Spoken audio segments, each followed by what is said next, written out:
I've been in real estate for over 35 years, so that now I have over 10,000 apartment units making millions of dollars each and every month. But all it really takes is 9 years to retire from real estate. Everyone wants to retire with real estate, but what does retire mean? Retiring means that your real estate is covering your expenses, so you're working because you want to, not because you have to. The cash flow from your real estate simply offsets your personal expenses. That's what it means to become financially free. So the first step is actually finding out how much you need to make monthly to retire. For some people, it's $5,000 a month. Other people, it's $50,000 a month. It depends on the lifestyle that you want. You need to look at your expenses now to see how much you actually need in order to retire. Right. For a lot of people, when they first start, it's probably low. Like for me, it was just $2,000 or $3,000 a month. So I was just trying to replace that with cash flowing real estate. I was just trying to get financially free, and I was just 6 or 7 deals away from that.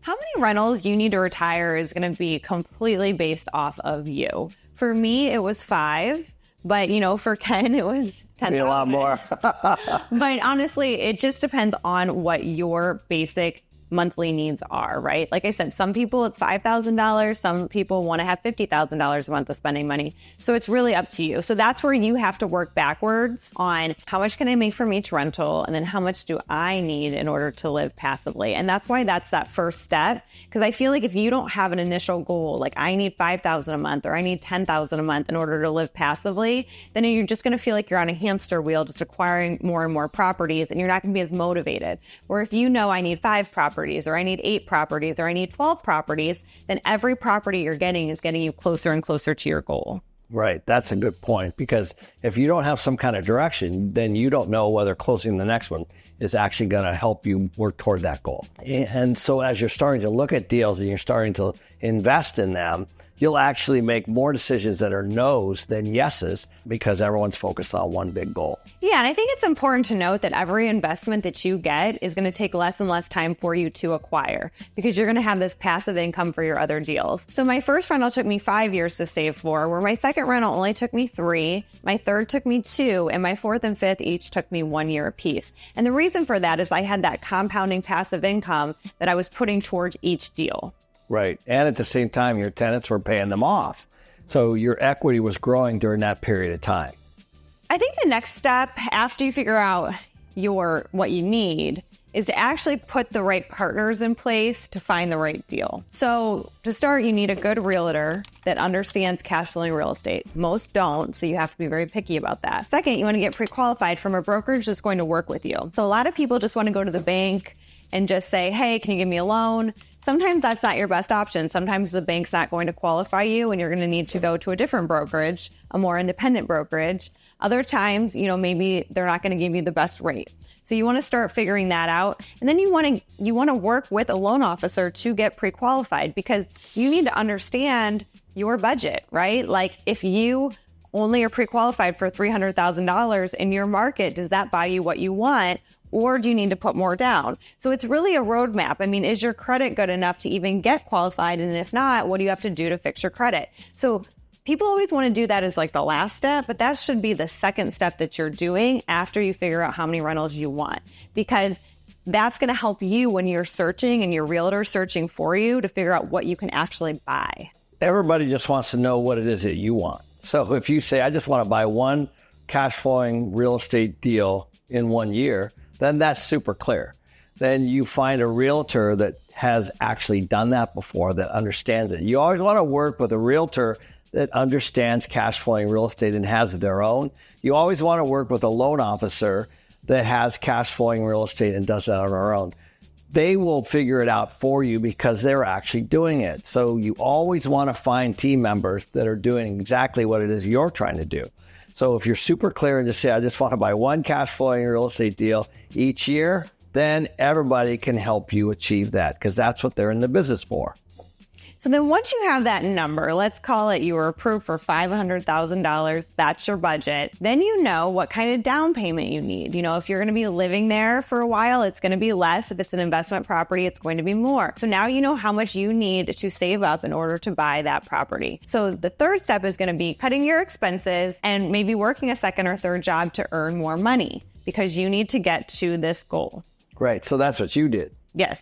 right? So what Danille was doing was she had a W-2 business and then she had her own business, but then she realized in order to scale it, you started multiple businesses, right? Yeah, I knew I needed to up my game, start multiple businesses, really cut back on my expenses in order to save up for that first property. Right. And so therefore, she was able to accelerate that fast. If you want me to help you scale your business in 2024 and 2025, be sure and buy the VIP Elite ticket, which you, of course, get the VIP experience. But in addition to that, you're going to get lunch and dinner with RFK Jr. himself, Robert Kiyosaki, myself, and tons of advisors. And we all know we're going to have some tough times this year. So I'm also throwing an additional day for all of you that buy this ticket to do a complete deep dive mastermind on your own business. And the reason we're doing this is because all the proceeds from these tickets, they go to help fund the RFK campaign.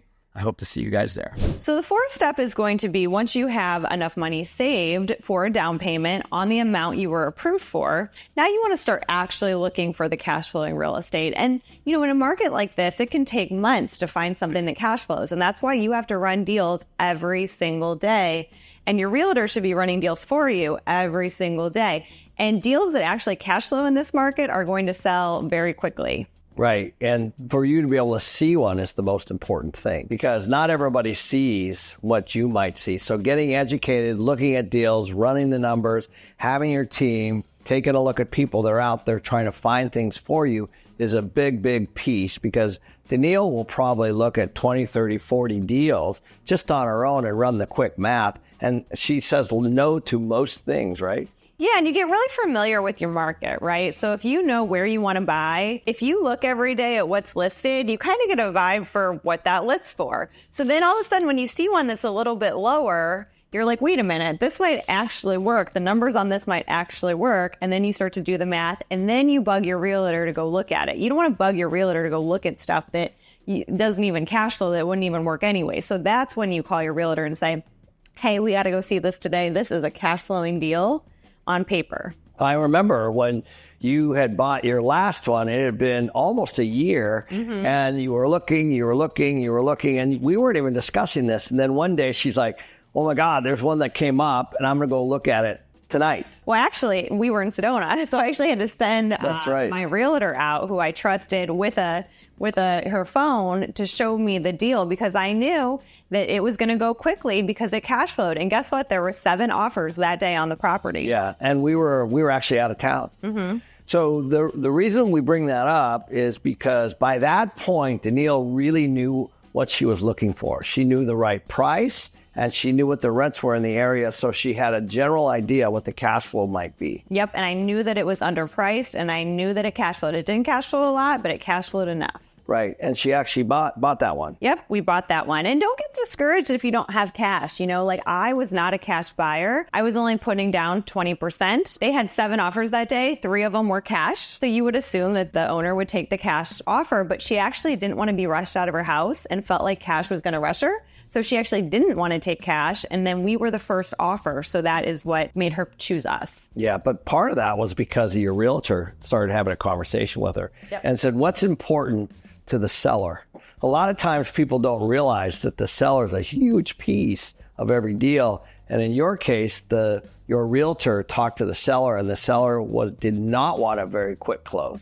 Yeah, and my realtor also got there at, 30 minutes after I called her. We put in the first offer. So all of these little things, that's why it's so important to have a great realtor because you're relying on them. And it's also important for you. If you want to make an offer on the house, don't wait. You need to know your numbers. You need to know immediately if it's going to work because you want to be that first offer because it does matter. And at this point, I think it's also important to understand that you didn't exactly know how much you were going to get the property for. You didn't exactly know how much down payment you were going to need. You didn't exactly know which loan you were going to go with, but you had all those pieces in place loosely. They all knew you were looking for something. Right. And so once you had a contract, then all the numbers start to fall into line. And everything goes together. And one thing I have learned from Ken is don't be afraid to make that offer, because you have 10 days to rescind your offer if, there's an issue with the property or an issue with the numbers.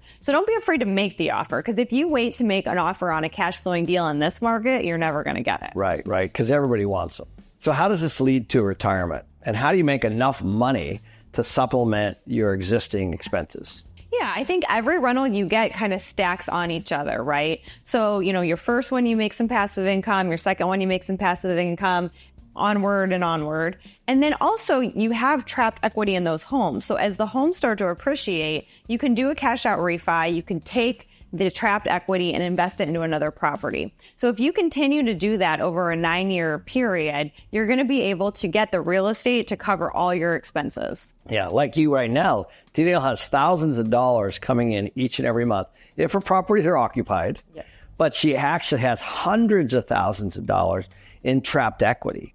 So that's her backup. She has thousands of dollars coming in every month to cover all of her personal expenses, which is financial freedom. But then in a pinch, should she ever need it, she could always sell one and get hundreds of thousands of dollars more in trapped equity. That's the backup plan. That should not be plan A. That should be plan B. If you have not yet bought your first rental property, we just made a step-by-step tutorial on how to buy your first property in just 6 months.